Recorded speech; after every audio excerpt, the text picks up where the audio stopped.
Hello and welcome to the latest episode of the Dribble Drive podcast. I am your host, Austin Render, along with co-host Dalton Shetler. It is July 1st. We have made it into preview season, and this is episode number 53 and the first of our long 18-episode preview season. This is the Dribble Drive podcast on the Back Home Network YouTube channel and on Apple and Spotify podcasts. Dalton, good afternoon, sir. How are you? I'm doing pretty well. 18 episodes. It's a gauntlet. We're going to be tired by the time the season actually starts. But I'm tired we're just trying excited.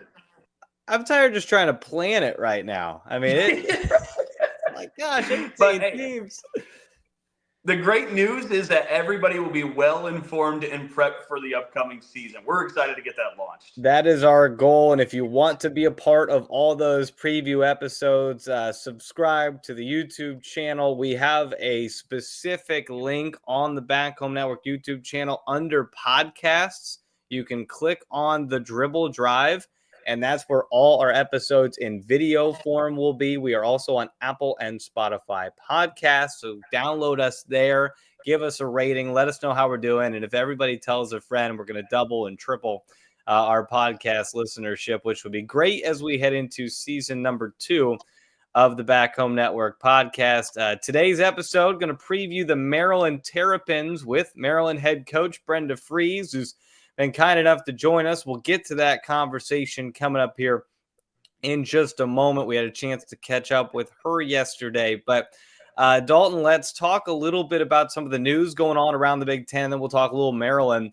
We're getting like little Easter eggs of schedules that are starting to pop out here and there. Not all of these are like super recent, but just stuff when I looked through this morning on where teams are at right now.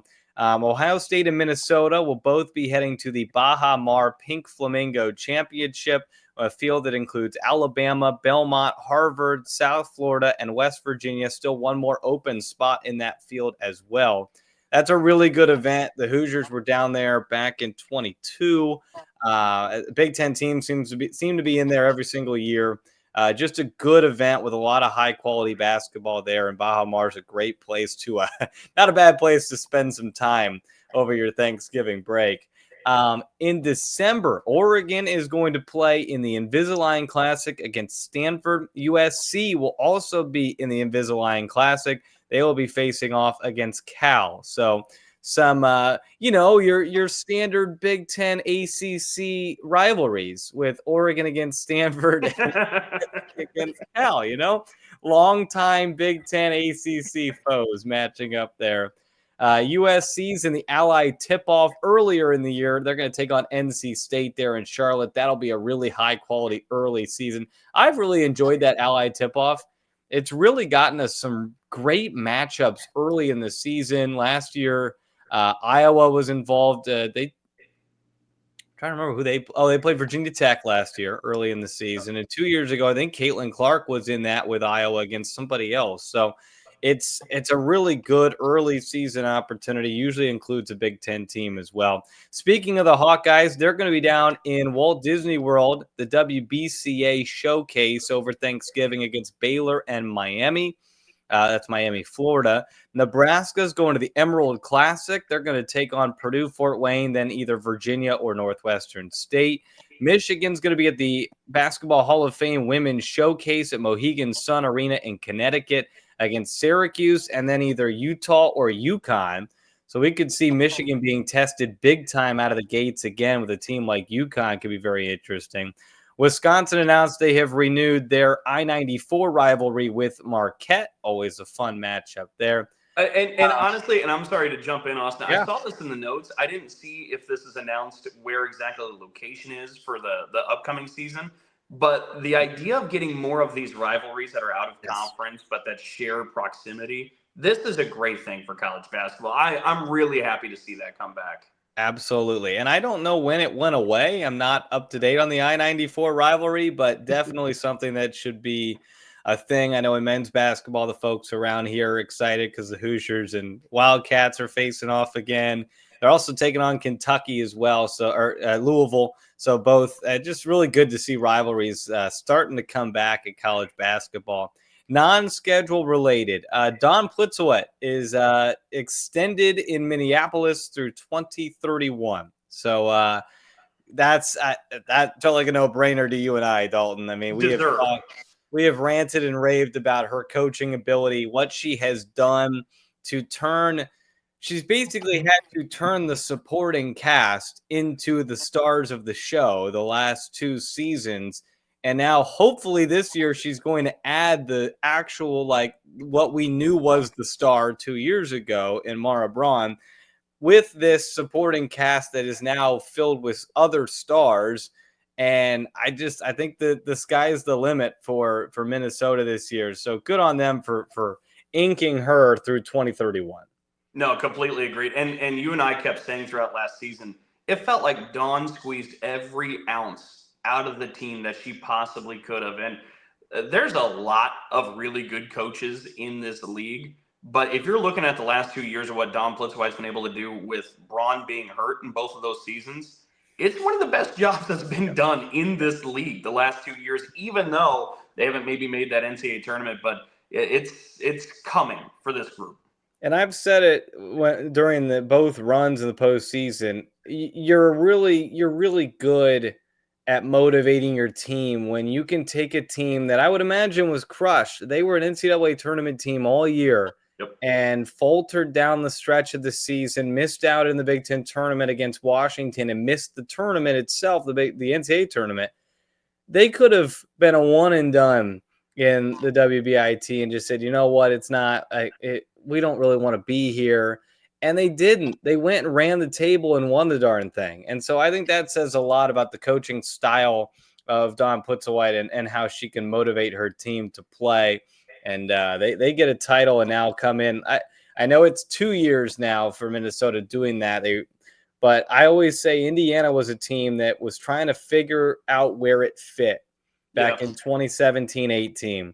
And they went on the WNIT run with Tyra Buss and Amanda Cahill and that team. And they won the title in 2018. And they have not missed the NCAA tournament since. And I just think there's something about winning a title that can really springboard your team into something special. Illinois did it last year, and then they jumped up into the NCAA tournament the next year. So looking for Minnesota to make a big jump this year. Final news and notes, a couple of AmeriCup selections that we didn't mention that are not on the U.S. team. We did touch on the United States team, but Illinois' Manuela Alves, who I believe is an incoming freshman, is on the Brazil team. And then Silas Swords is on Canada's team. That's not a huge surprise. She was on the Olympic team last year. Right. And Gabriela Jaquez is on Mexico's AmeriCup team. So a lot of Big Ten players participating in USA basketball in some form or fashion, or even international basketball in other ways besides just through the United States. But a lot of news there, Dalton. A lot of stuff going on in the Big Ten. It doesn't stop just because we're in the month of June and July, and things keep heating up as we get closer to the season. Anything we missed on there? No, I was going to say, just from my camp, being where I am around East Lansing, the Cherokee Invitational had announced that Michigan State is returning to Cherokee, North Carolina. That's so right. That is during December, right before the Christmas holiday break. But that's a tournament that they won just 2 years ago when Robin Fralick had her first season there at Michigan State. So that's one piece. But honestly, I think we just about have it as much covered as we possibly can. I can't wait till we get some schedules out. We get to see who's going where, testing each other, or testing themselves early, what teams are playing it a little bit safer. It's one thing that we're going to talk to Brenda Frese about in our conversation with her, because she's always been someone who has schedule difficult. And I'm curious to ask her, is that something that you've always tried to do as a coach? Have there been seasons where you felt like you need to rein it back a little bit? I'm very curious to get her thoughts, and we'll hear those coming up. But before we talk Maryland, I meant to do this at the top of the show. Our new logo up there in the top right and on our podcast feeds. I want to give a shout out to Annie Rose Shields, who made that for us, local artist, family of my wife's, and she did a wonderful job with our new logo. She has given me an email address and an Instagram page for those who are curious and want some graphic design stuff. So we'll plug that. It's ANROSHIE at gmail.com. And you know what we're going to do, because nobody listening to a podcast can ever remember that. If you're watching us on YouTube, here's a banner for you. That is her email address. And if you're listening to the podcast form and you're interested in getting some graphic design help, go back to the visual platform of our podcast and check out this link that I'm putting on top. I'll also put it in the show notes. Now that I think about it, we'll do that as well. And then she's also on Instagram at Ashy2357. Again, I'll put that in the show notes. That's a better way to do it.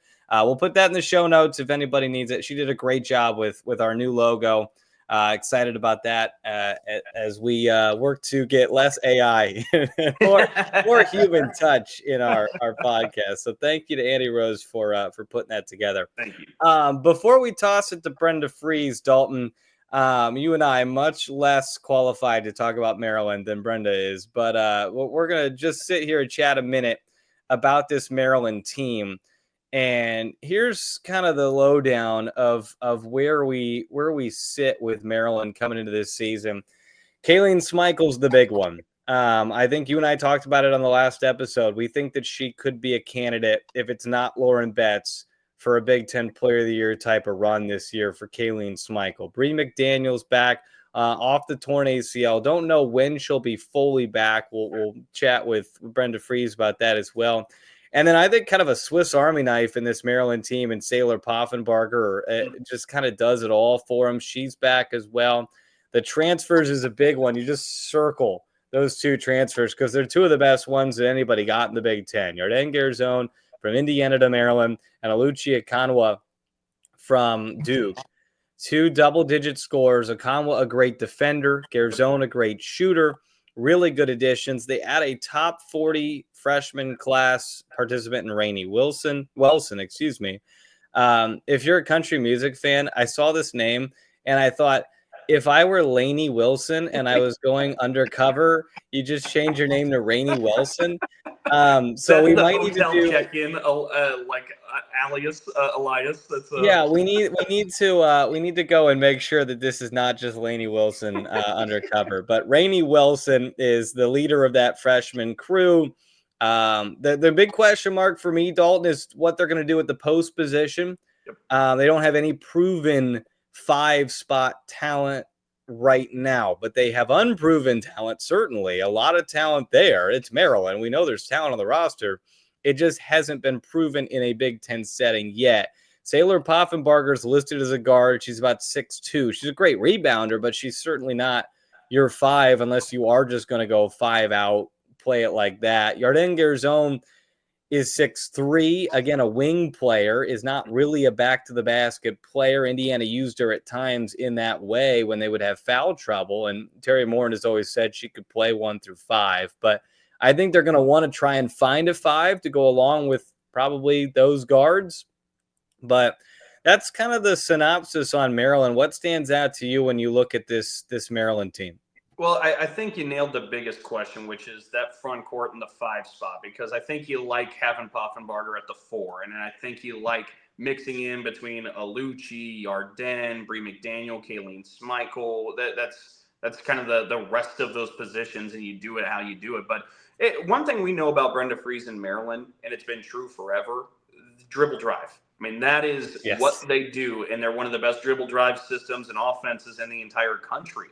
And one thing that maybe another question to me, and this isn't in a bad way at all, but I think it allows a lot of creativity for Brenda Frese, is without Te-Biasu. Te-Biasu did such a good job last year. She transferred in, really kind of set the table, ran the show for the Terps. Now, who's doing the primary of the ball handling? And is it maybe just Smikle, who was the leading scorer last year? Do you start with her and then kick out to Garzone, kick out to McDaniel? Do you do some of those things? I think that's going to be really interesting. And I think it gives Brenda Frese and Maryland a lot of possibilities there in the backcourt. Well, it's definitely a strong suit of Smikle's game is the dribble drive. And if you have somebody as good at it as she is, plus you surround her with shooters, somebody. So I just think of the ideal situation for Maryland is somebody dribbling and driving and recording this podcast. And then you've got Yarden Garzone sitting in the corner as a kick out option, or even the opposite corner could go TJ McConnell under the basket and toss it out to the other corner. And boom, somebody came in to help on the drive, and now Garzone's open. Or they know they can't leave Garzone, which makes the drive more of a lethal weapon for somebody like a Schmeichel. All the names you see on this board, if you're watching us on YouTube, all guards. Every single one of them. The freshman class is all guards. Lucci and Yarden are both guards. All three of their key big-time returners are guards. So where do they go with the 5 position? It might be Isimenmi Ozzy Mamudu. I might not be saying that right, but we're going to get it by the end of the year. She transferred in from Gulf Coast State, averaged a double-double, and was a third-team NJCAA All-American with her time there.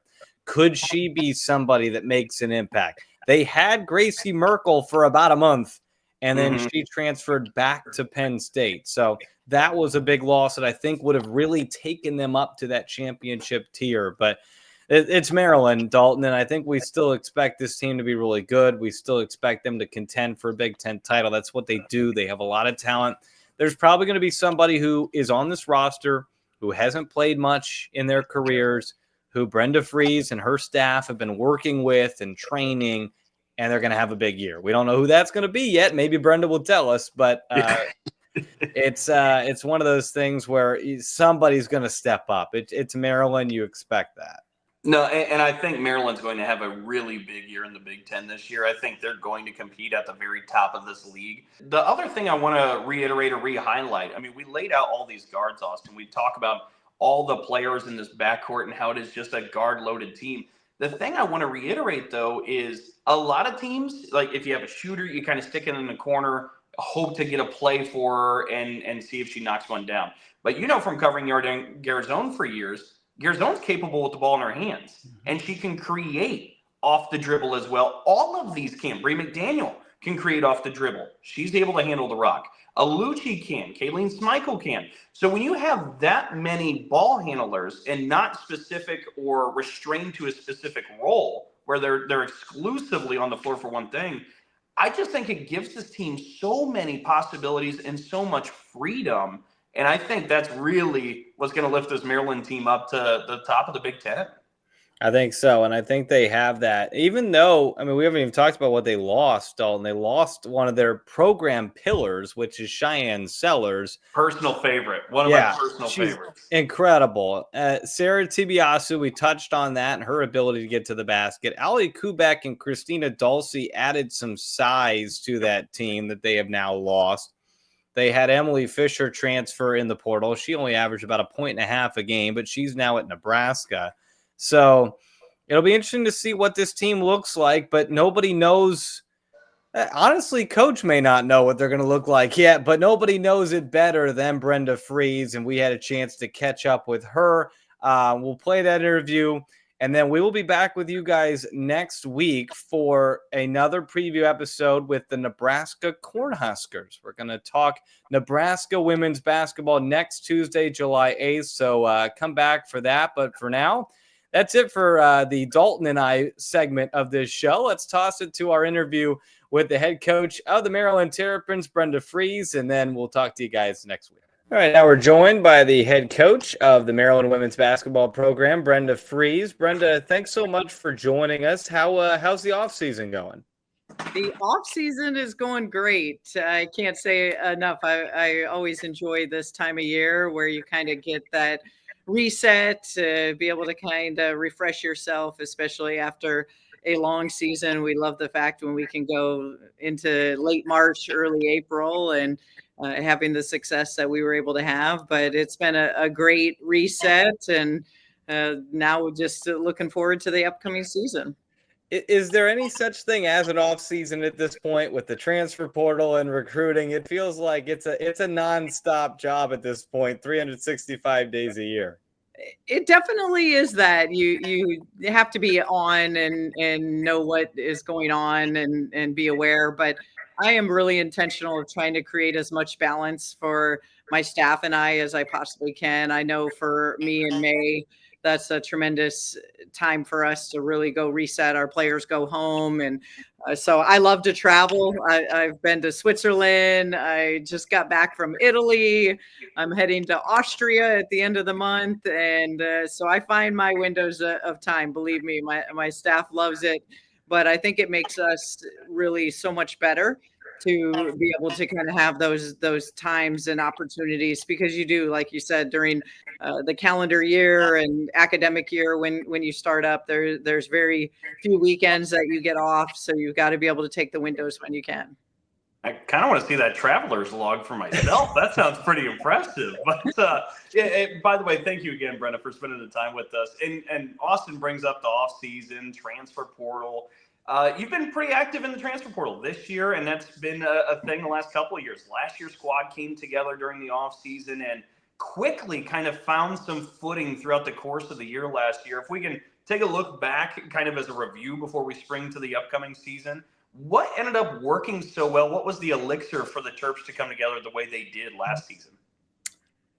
Well, I always say it's a marathon, not a sprint, and I want to be peaking in March, and I think we do a really good job with that. And again, I think that points to the balance and kind of understanding your team. But I credit the players; they bought in. The chemistry was sensational. We were able to take some hard losses that we had during the season, especially in the month of January when we had Shy Sellers go down and we lost Bree McDaniel, and we just weathered the storm. We talked about staying resilient and next player up, and I thought this team did it. They didn't feel sorry for themselves, and they kind of worked through some really hard times, tough times, and were rewarded for it come March. And it was really neat to be able to see. I say we had the two best games of the tournament when you look at that double overtime win against Alabama and what that game looked like. Neither team deserved to lose that game. It was a phenomenal game. And then we were one possession away from beating South Carolina in the Sweet 16 to move on to the Elite Eight. So again, I just credit the team, because I thought they did a phenomenal job staying resilient and staying connected with each other. You mentioned Cheyenne Sellers. She's obviously now off to the professional ranks, but what did she mean to this university and what she was able to give to you guys over her career as a Terp?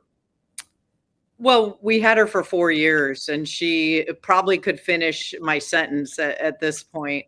And my pregame talks, and just to have someone like that in your locker room that understands your values, your culture, bringing your team along. That's again off the court, and then you talk about what kind of player she was on the court. She was so versatile and really unselfish. Every year, whatever that role is, where we needed her to be, whether it was a scorer, a defensive stopper, our first option, our third option, she just wanted to win. And so someone that we're really going to miss after, the fact now that she's graduated, but, really just grateful to be able to have had the 4 years with both Shy and her entire family. I mean, I can't say enough about what her family, what her parents meant to our program.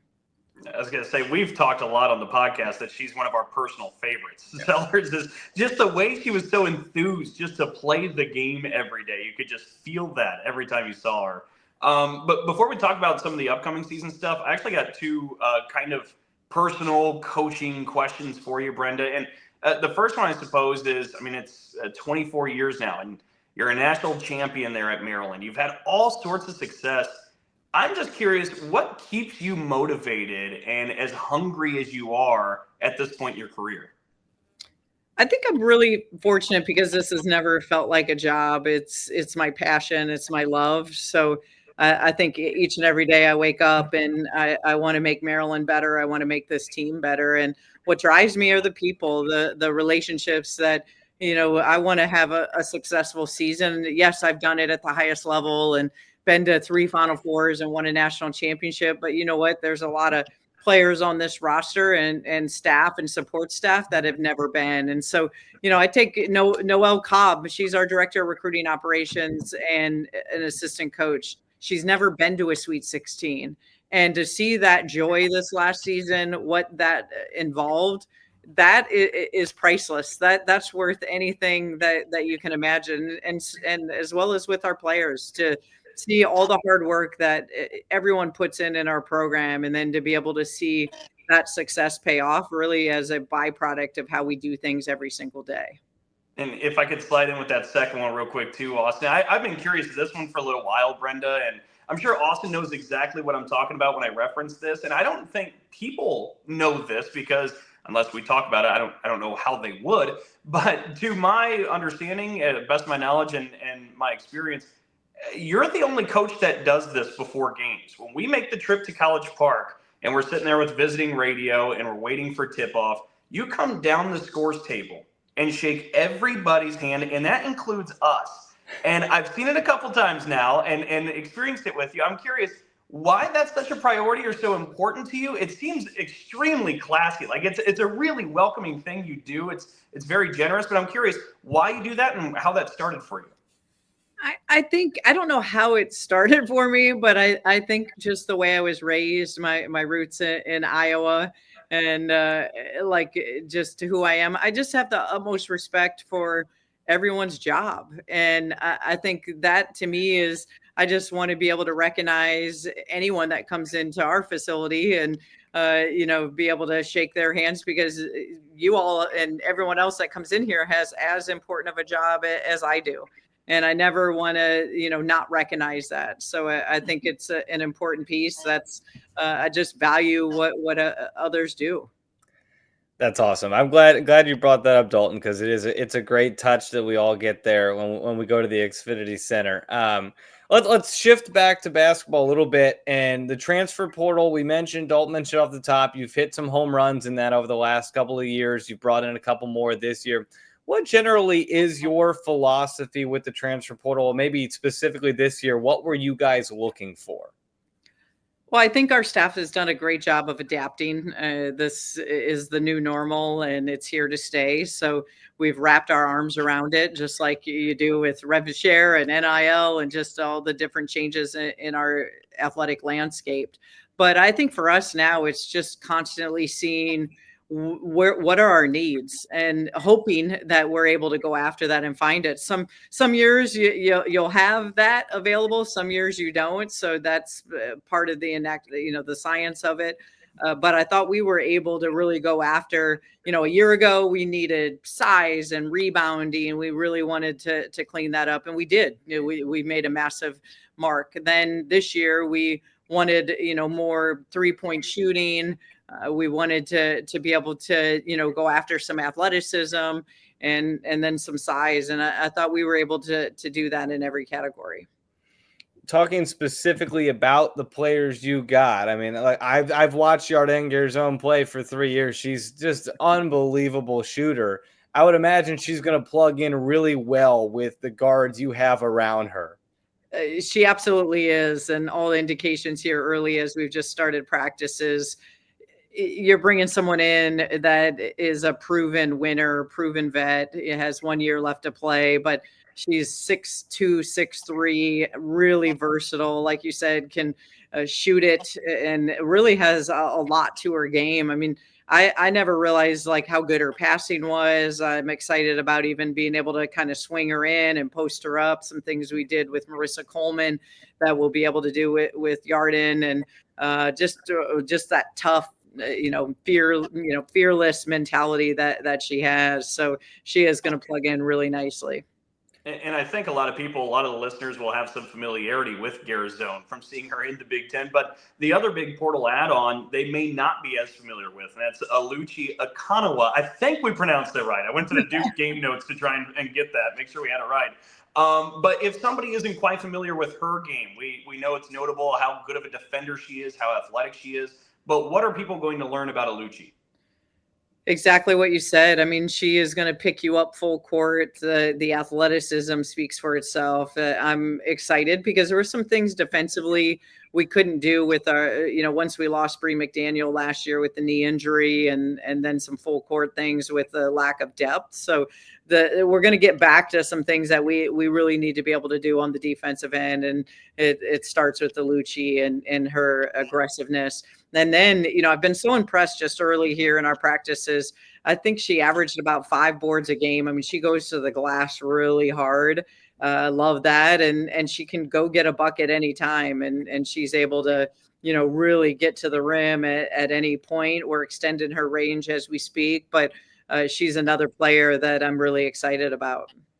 So last year you put the emphasis on the bigs and getting the board and the rebounding. This year you go for the 3-point shooters, the athleticism. I know it's July and there's a lot that could change between now and the start of the season. When you're looking at your roster, what is the initial plan for the 5 position, kind of your post position? Because you've got some talent on there that we haven't totally seen in gameplay yet. So what is kind of that plan there? Yeah, that's the final piece. And obviously we had some changes in the off season, but we're still working through some options. That's about as much as I can say, but they're still in play.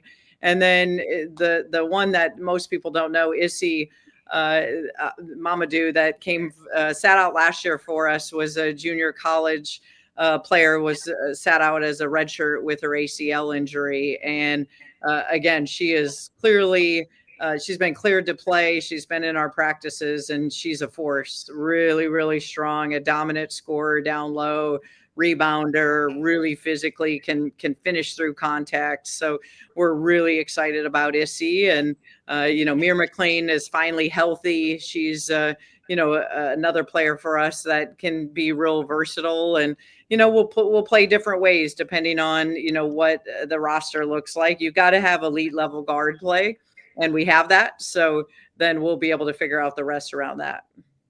I was going to say, mentioning that elite level guard play, when you look at that backcourt of Kayleen Schmeichel, who brings back 17, 18 points a game, you mix in Garzone, you mix in Alucci, you bring back Bree McDaniel. It was interesting. Austin and I were talking about, I don't know that you have a traditional point guard like Sarah Te-Biasu last season, but you have so many possibilities in freedom, it feels like, with some dynamic scorers that can also handle the rock. We do. And I would say the biggest thing, this roster is going to be really versatile. And, in the point guards, we have a lot of options there that we're going to be able to look at, and there's going to be great competition. But, I'll say the year when we had Diamond Miller, Abby Myers, and Shy, that roster went to an Elite 8, and it was a seamless 4-guard. We opened up that offense. And so we anticipate that that's kind of where we're going to be probably fall the season. And we were, took us to Elite 8. So I think it was a pretty good roster for us. I think that's an understatement there. But Kayleen Schmeichel, what is the ceiling for her? Because we saw how good she could be last year. What's the next step for her? How can you unlock that top tier for her? Oh, I love coaching her because she just wants to be elite. And she wants to work on all of her weaknesses. And that's hard when you have areas that you constantly want to improve on. And we already know she's a dynamic scorer and can score at all 3 levels. But, for her next progression, to really be effective in the league, she's got to defend better. And she's got to have a positive assist to turnover ratio. She's got to, she's playing around amongst a lot of elite players. So those have been the 2 areas we've really kind of challenged her, and she's really bought in. She wants to not have any weaknesses in her game. So I think that's a credit to her and the work that she puts in, and I'm looking forward to seeing how that unfolds this upcoming season.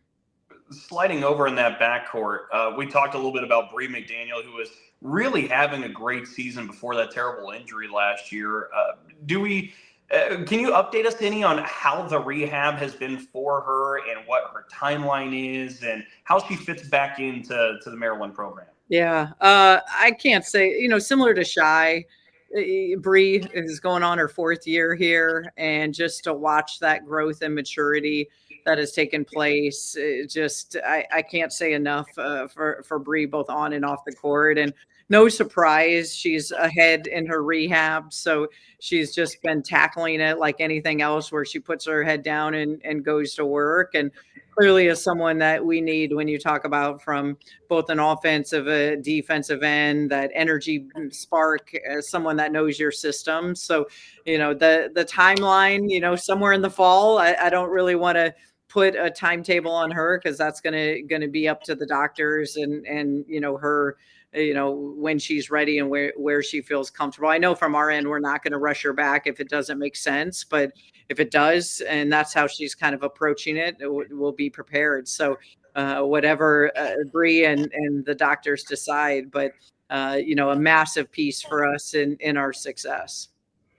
Well, certainly good news for Terps fans to hear that she's doing well and ahead of schedule. A player we have not talked about at all in this yet is Sailor Poffenbarger, another one that's coming back. So versatile. Used her in a lot of different ways last year. Great rebounder as a wing player. What's next for her, and how can she kind of take the next step? And do you want to keep using her in those many different ways, or is there a specific way you feel like she can best help the team? Yeah, well, I think the first thing we had to address is getting her healthy. She, on the front end of the season as well as the back end, had a lot of foot ankle issues, so she ended up having off-season surgery. And so basically her summer now has just been dedicated to that rehab. She'll be good to go come the fall. So I'm hoping for her, she gets to have a pain-free senior year. And again, you got someone with her versatility, whether that's, at the forward position, the guard position, again, someone that can shoot the three extremely well and is a glue type of player. I mean, she can score it, she can rebound, does a lot of great things. So we're just looking forward to getting her finally healthy and able to play a really valuable role for us. I was curious to ask, too, what this freshman class brings in here also. We know Rainey Wellston was highly recruited, ranked 34th by some of the different publications. But what all does this freshman class bring to this program, too?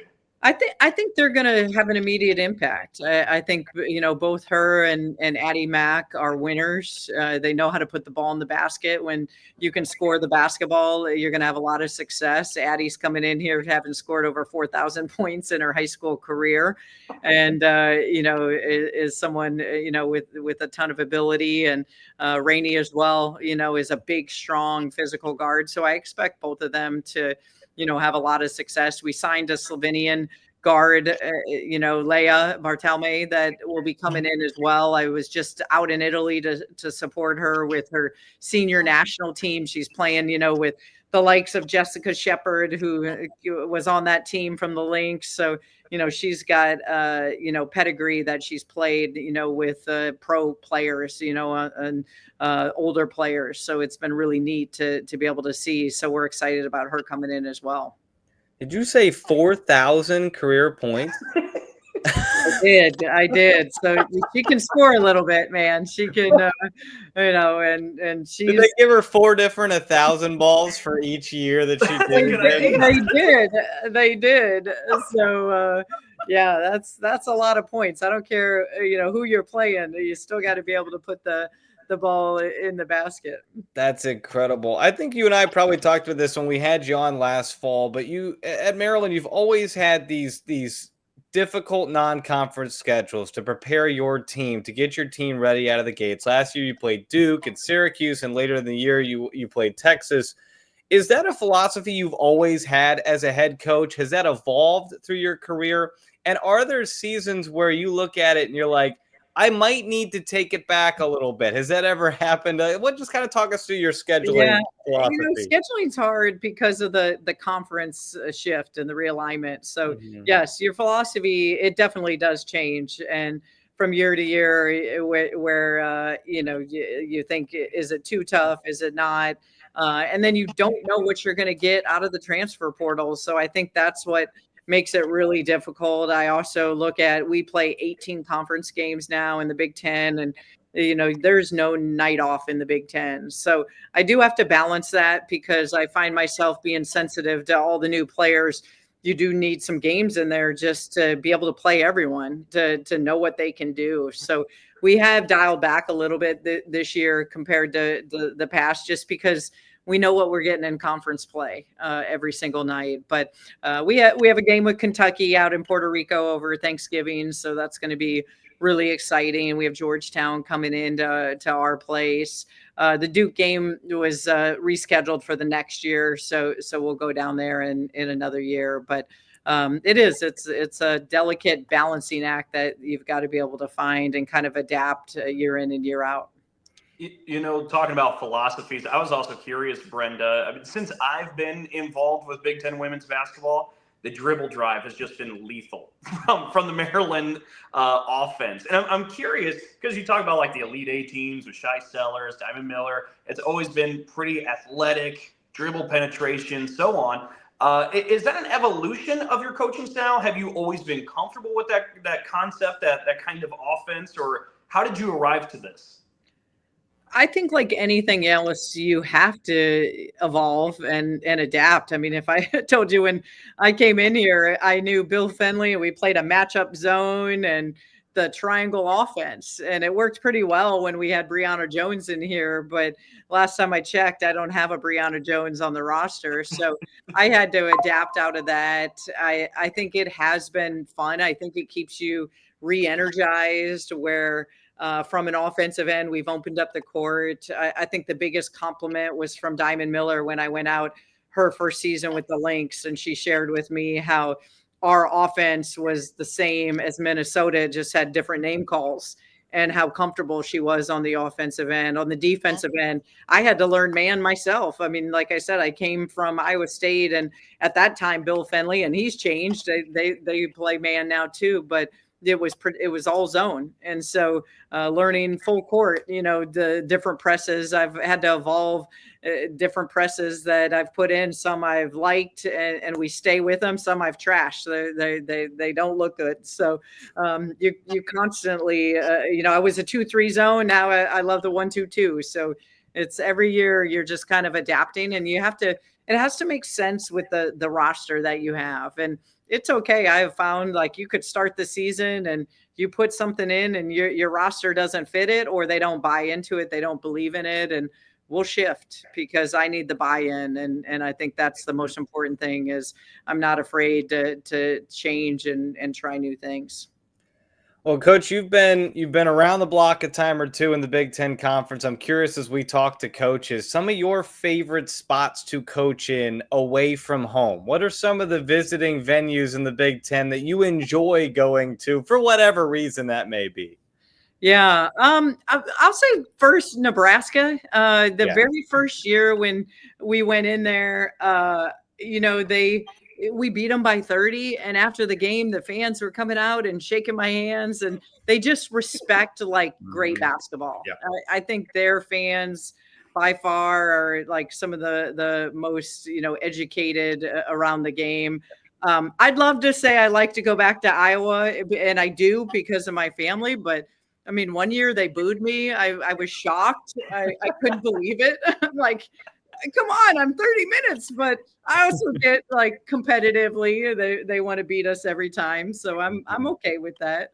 I think Nebraska by far has, but every stop somewhere I go, there's a significant meaning to every place that we go to. And there is not a better footprint when you talk about the Big Ten and the amount of fans that are at every game. I mean, when you walk into these arenas and, see the sellouts at Iowa and see the fans that we get here, but like every arena is like that. And I think that's the cool thing is that when players sign up to play in the Big Ten, they're going to play in front of fans every single night. Yep. Well, I think Nebraska's not enough people talk about Pinnacle Bank. It's a great spot. We always love going there. Coach, thank you so much for giving us some of your time here in a busy off season. We're excited to see what the Terps look like here in this upcoming season. Thanks so much for joining us. Yeah, thanks so much for having me. And that'll wrap up this episode of the Dribble Drive. Thanks for joining us, everyone. We're talking Nebraska next week. Until then, Austin and Dalton, we'll talk to you next time.